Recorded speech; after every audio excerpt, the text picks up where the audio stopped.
దేశ రాజధాని ఢిల్లీ వినూత్న నిరసనకు కేంద్రంగా మారింది. సోషల్ మీడియాలో సంచలనం సృష్టించిన కాక్రోచ్ జనతా పార్టీ గ్రౌండ్ లెవెల్లో పోరాటానికి దిగింది. ఈ పార్టీ వ్యవస్థాపకుడు అభిజిత్ దీప్కే నేతృత్వంలో వేల మంది యువత జంతర్ మంతర్ దగ్గర భారీ ధర్నా నిర్వహిస్తున్నారు. కేంద్ర విద్యాశాఖ మంత్రి ధర్మేంద్ర ప్రధాన్ వెంటనే రాజీనామా చేయాలన్నది వారి ప్రధాన డిమాండ్గా కనిపిస్తోంది. ఈ నిరసనలో పాల్గొనడానికే అభిజిత్ దీప్కే ఈరోజు ఉదయమే అమెరికా నుండి ఢిల్లీ చేరుకున్నారు.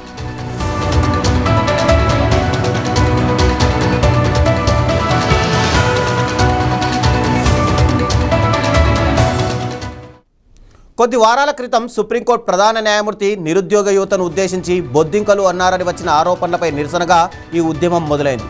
అభిజిత్ దీప్కే దీన్ని ఓ రాజకీయ వ్యంగ్యాస్త్రంగా మార్చారు. బొద్దింకలన్నీ ఏకమైతే అంటూ ఆయన ఇచ్చిన పిలుపు సోషల్ మీడియాలో వైరల్గా మారింది. ఆన్లైన్లో కోట్ల మంది మద్దతు కలిగిన ఈ బృందం ఇప్పుడు మొదటిసారిగా ప్రత్యక్ష ఆందోళనకు దిగింది.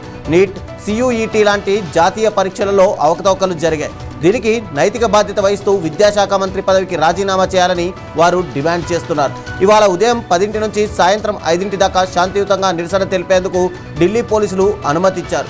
ఈ ధర్నాకు ప్రముఖ విద్యావేత్త, సామాజిక కార్యకర్త సోనం వాంగ్చుక్ కూడా హాజరై తన సపోర్ట్ తెలిపారు. దేశ యువత ఇక భయపడదని, బొద్దింకలు ఎప్పటికీ చనిపోవని అభిజిత్ దీప్కే నిరసనకారులను ఉద్దేశించి ప్రసంగించారు.